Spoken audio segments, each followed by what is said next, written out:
Welcome to the Grizzled Geek Review for September 14th, 2018. I'm Mike. I'm Doug. And we're here with your weekly wrap-up of nerd news. If it made news this week, the geeks are talking about it, we're going to talk about it now. Wrap it all up in one end-of-the-week package for you. Big news this week is we might be losing Henry Cavil as Superman. Maybe, maybe not. It's gone back and forth.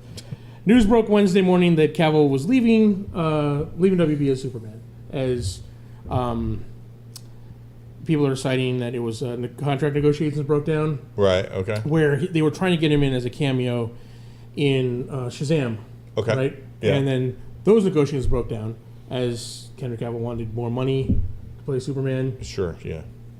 As he should get. It seems how he's WB's guy. He's the one that started this whole thing. He's been a loyal, WB guy. And his ticket has gone up. Yes, it has quite a bit. His presence in the Mission Impossible movie, things like that. His star is rising. Right. And the internet lost its mind after the announcement, right? And tons of people come flooding out to support Cavill as Superman. So later that day, Cavill's manager tweeted that Cavill still has the cape in the closet, and he may still reprise the role. And WB came out later and said they really enjoy working with Cavill. They have a really good relationship with him. It's just that there's no Superman movie on the horizon right now. They're focusing on Supergirl and Birds of Prey instead, which again makes no sense. But so could this be a negotiation tactic? Could this whole thing be just a way for him to, because I know he's not happy with, the kind of money that he's making. Maybe, I don't know. But, because he was in early on with his contract. True, yeah. Back before things started hitting, then Wonder Woman came out, and I know Gal Gadot's making more than he is at this point. So, okay. Yeah, I'd be upset. Yeah. She's definitely a highlight in the WB universe, but I think he showed that he's a pretty good Superman. I know his, especially at the end of Justice League, he actually turned into the Superman. Yeah, that we've all wanted. So his first two quote unquote solo movies weren't the greatest, but I think that was more direction than him. Man of Steel was better than Batman vs Superman, which was a hot mess. Yeah, but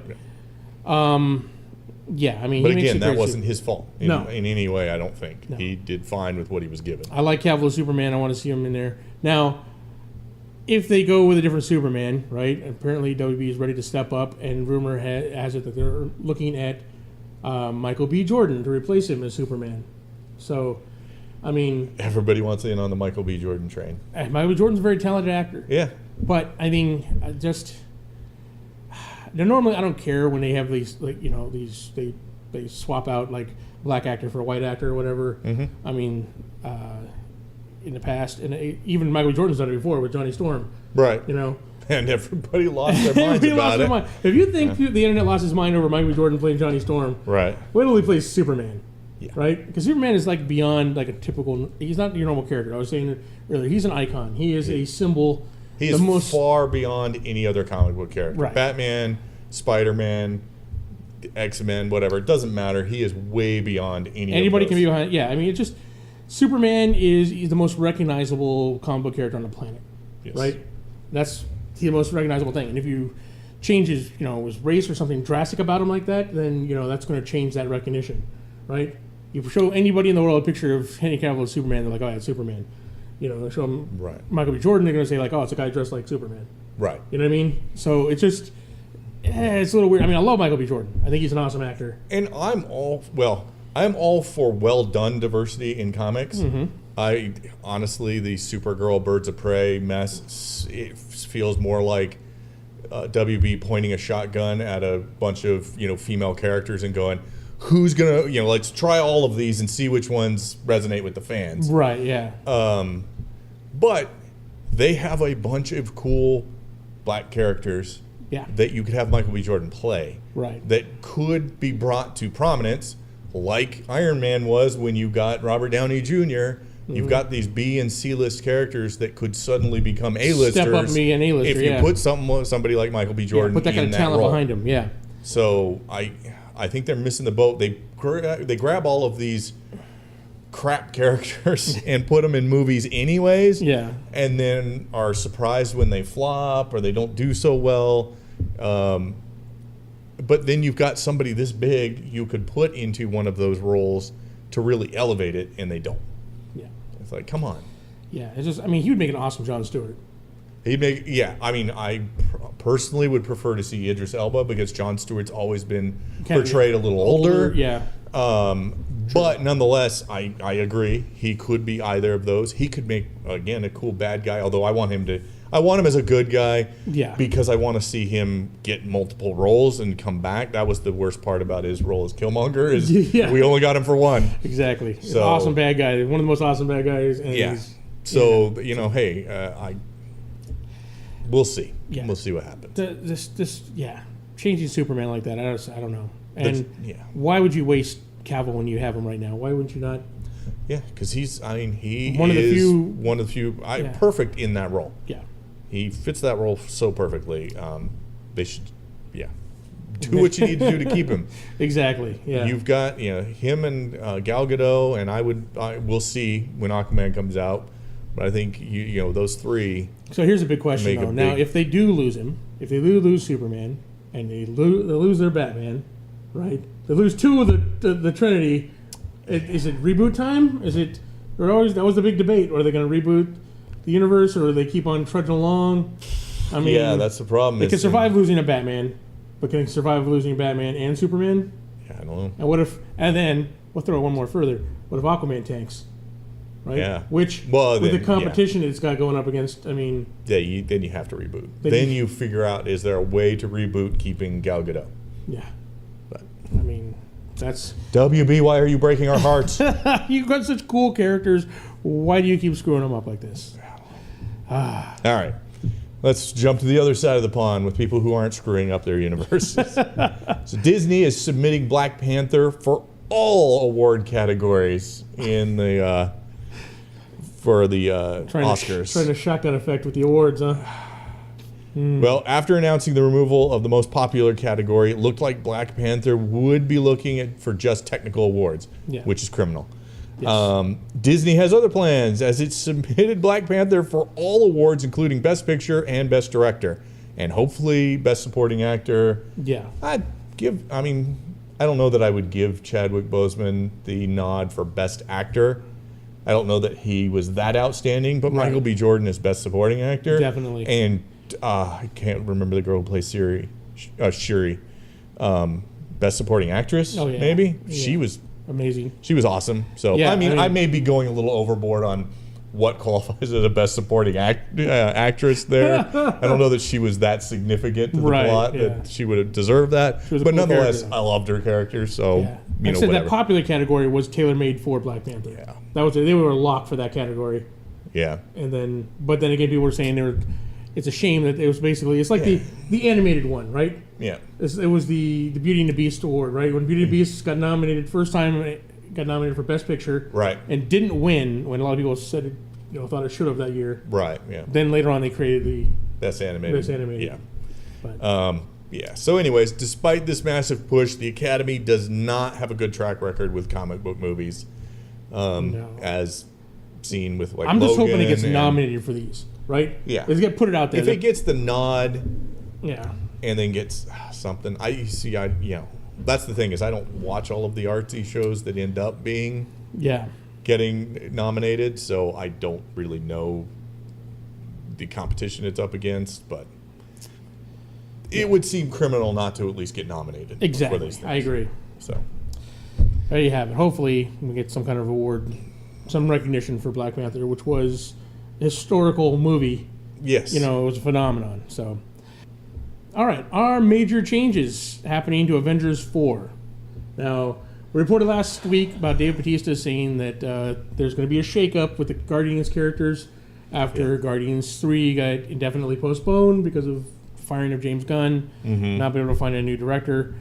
That they would have to be, those characters had to be reworked in Avengers 4, right? Right. I don't know how, because remember, Guardians of the Galaxy 3 was supposed to lead the way to Phase 4, right? Yeah. So all their parts were already filmed. Now we know we had to go back for reshoots. However, we just found out the reshoots they're tacking another 3 weeks on to the reshoots. Wow. Right? So what's going on with this? And then Mark Ruffalo, along with Tom Holland, Marvel's big leak, major inside leak, Yeah. said that he was quoted as saying that haven't decided how it's going to end yet. They haven't filmed. I was excited to go back and finish the movie now that they Oh wow. we're not sure how it's going to end. Interesting. So I don't know whether he was supposed to drop that little news nugget there, but yeah. Wow. So what's going on with Avengers 4? Is it just did they film it and then have to go like, oh, we got to change a bunch of stuff because we're probably not going to get Drax back. We're probably right.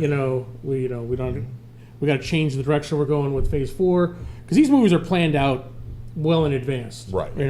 So with a movie that's supposed to start production this summer, this next year, and then be out the following year, kicking off the next phase. Yeah. What? That's a major stumbling block. So they might have to go back and rework some stuff. But according to if Mark Ruffalo is to be believed, they're not even sure how it's going to end, how it's finished yet.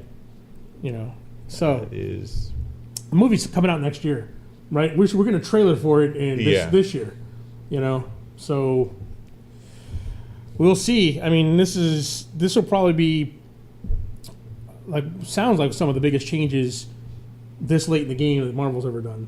Marvel's usually pretty. Yeah. If they move, every film has reshoots, for little pickups here and there to flesh stuff out. But this sounds like it's pretty significant. Yeah, very. Adding another 3 weeks on there, we'll see. Now, next little bit is a spoiler warning about Avengers: Infinity War. A new insider was suggested that what we thought was we've seen all these scenes with them traveling through time or whatever, different dimensions, and we always assumed the time stone was going to be important. What they're saying is the reality stone is actually the stone they're going to use to fix things, right? We're supposed to kick off with a heist of Ant-Man stealing the reality stone. Okay. And then them using the reality stone and Tony Stark's barf technology, I guess, to project the memories and then make the reality stone make them real. Oh, I guess right. maybe I don't know how that's supposed to work, but apparently that is what's going to be used to fix things, I guess, or whatever. And with the reality stone in play, if they did change it up, that could give them the excuse to change whatever they want to change, right? Including stuff like, retroactively make like Wanda a mutant. Now that they're going to be able to use the word mutant now, because one thing somebody else noticed is a recent write-up of the Marvel characters.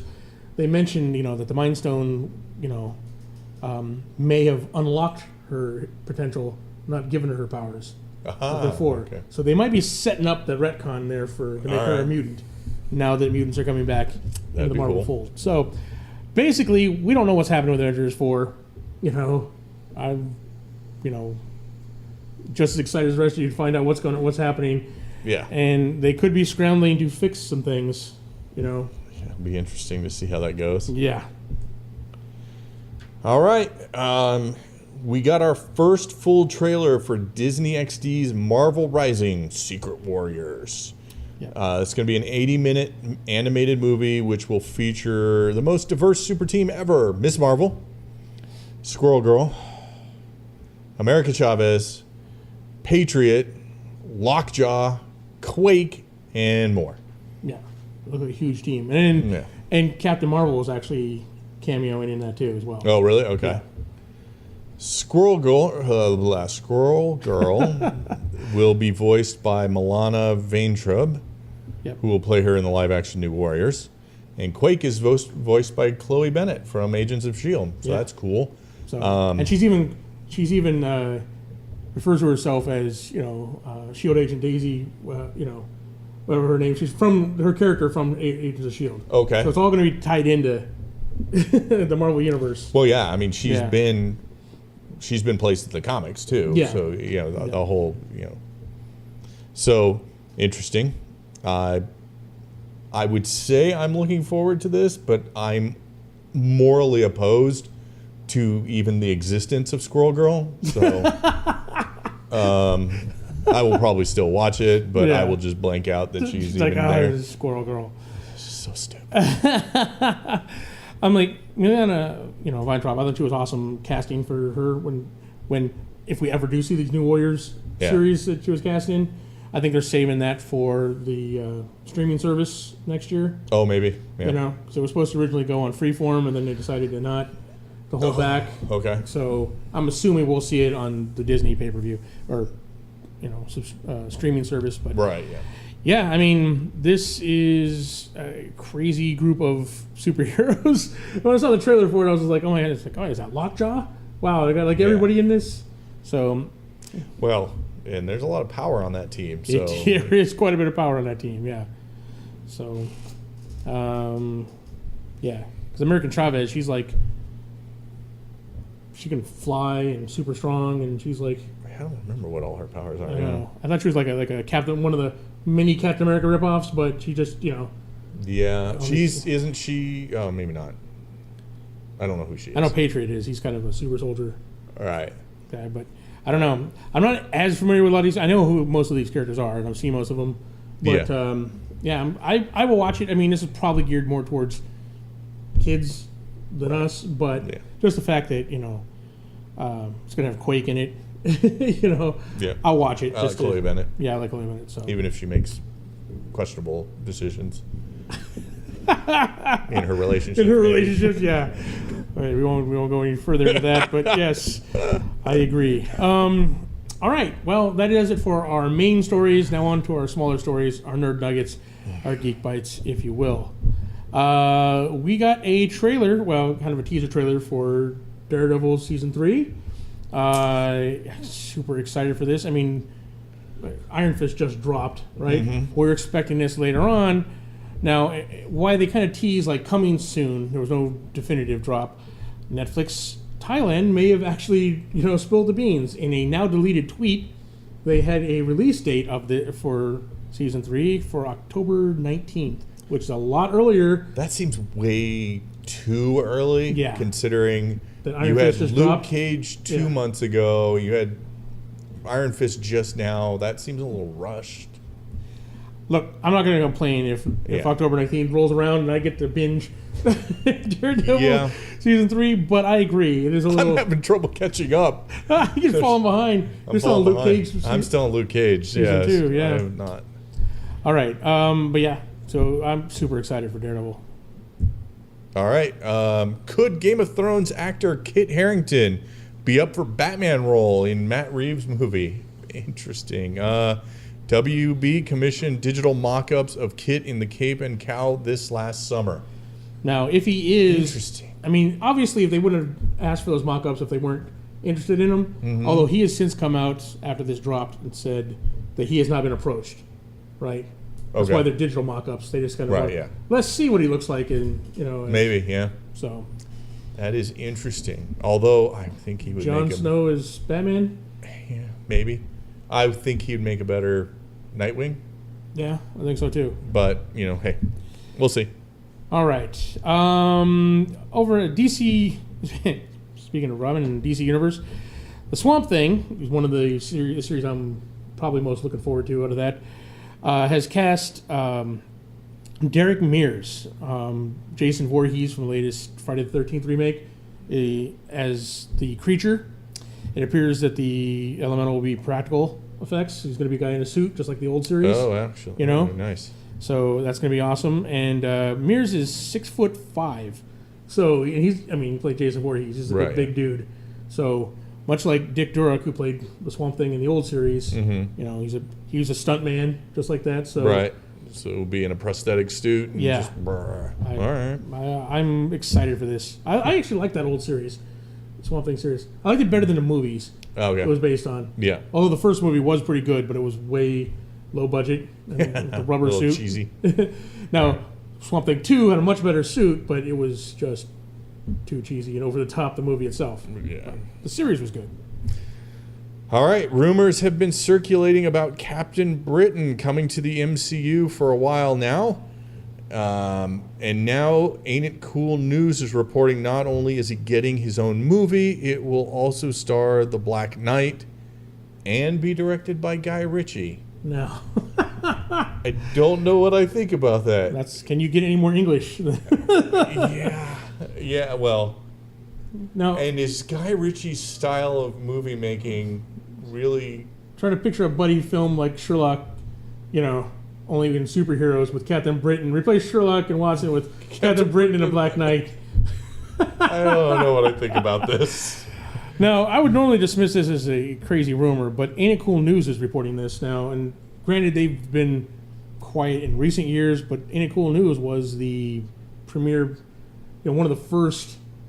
Yeah, although they fell hard. They fell hard. And, there was, the controversy. There's a lot of controversy around them, but yeah. Yeah, but I mean, back in the day, they were the source for this kind of information. Right, yeah. So interesting idea. I don't care. We do know that Kevin Feige has said he likes Captain Britain, right? He's a favorite of Kevin Feige. Yeah. And usually, I liked him on Excalibur. Yeah, I did. I was never really interested in him on his own, but him as a member of a team was pretty cool. Yeah. So we'll see. We're in a stage where I can't question Marvel decisions at this point. I'm like, this. Yes, that's true. I was highly skeptical of Guardians of the Galaxy. I'm like, what? Yeah. You got to be kidding me. Yeah, they bought my ticket. I will see whatever. Yep. Till proven wrong. All right. In weird coincidence, not so. Yeah. Right after the rights to Barbie and He-Man expired at Sony, including that He-Man movie that they were working on, they did all the pre-production on and everything like that. Mm-hmm. They let the rights lapse. Mattel announced its own film company, led by Robbie Brenner, who she's known for Dallas Buyers Club. She's big time talent, right? Right. And she's going to be leading their film industry here. And instead of watching other companies kind of wreck their IP, so. Somebody who made the Dallas Buyers Club an Academy Award winning level movie is going to be making Barbie and He-Man movies. Come on now. Well, not necessarily. What kind of money are they throwing at her? Remember, she's in charge of the studio. Okay, she's the more Kevin like an Feige, executive producer. Yeah, type she's the Kevin Feige of the Mattel. Interesting. Film universe. Hey, if this gets me another Master of the Universe movie, I don't care. I just want to see it. Come on now. All right. I enjoyed the original Master of the Universe movie, and that can do way better than that. So, All right. Well, and a quick look how awesome Marvel is news. Marvel has made over $4 billion globally so far in 2018. The year's not over yet. They got $4 billion. That's over half of what they paid for Marvel when they bought it. I paid $7 million for it totally. $7 billion. I mean, so they got $4 billion in one year. You made what you paid for it. Yeah. I'm like, that's they've definitely made that. 3 movies. 2 years. 3 movies. They made $4 billion. So arguably 3 of their biggest movies to date. True. Yeah. That is pretty impressive. All right. And closing out, just want to point out that Iron Fist season 2 is just dropped. Doug's still behind, but I've caught up. I watched the first 6 episodes. Yeah. I'm on episode 7 now. This is a shorter season than normal, but I gotta say, I just gotta give you my little 2 cents on it so far. Vast improvement from season 1. Good. And Typhoid Mary is worth it alone. She is the best thing that's going on with this. All right. And I know a lot of people are tired of bringing back some of the like Joy and the Rand Corp guys, whatever for this, but actually I cared more about those characters in this season than I did all of the first season. Right. Okay. So there's some leftover baggage from season 1, but I think I like where they're going with this one, and I like the action scenes are way better. That's good. The pacing is way better, and like I said, it's worth it just for Typhoid Mary alone. So that's on my non-spoiler, quick little throwing it out there. Yeah, because this one's only going to be 10 episodes, right? Yeah. 10 episode season. Because that's one of the complaints of the first season, aside from the martial arts, was that it just dragged. Yeah. A 12-episode season is always going to be 1 or 2 episodes that drag. Yeah. It felt stretched out. So I think 10 is a nice, concise storytelling, So we'll see. I'm obviously going to finish the rest of it, and maybe we'll review it. But, so far, liking what I see out of Iron Fist. So. Cool. All right, folks, there you have it. Those are the news for the week. If we missed any stories, please let us know. If you have any comments about any of these stories here, let us know. What do you guys think of Michael B. Jordan as Superman? Yeah. Let's open it up for that. How much do you hate Squirrel Girl? And how much do you hate/love Squirrel Girl? Just let us know. And while you're at it, go down there and make sure you wish Doug a happy birthday. It was his birthday this week. In fact, we almost didn't make filming today as we just got back from lunch at the Siege of Meat. Brazilian Steakhouse. We're kind of waddled in here to do the news for you guys. We're falling asleep. Yeah, like meat coma. All right, guys, thank you very much. Like I said, we'll be back next week. Please like, subscribe, tell your friends. And if you want to support the channel, you can do so through the links down below. Thanks. Bye.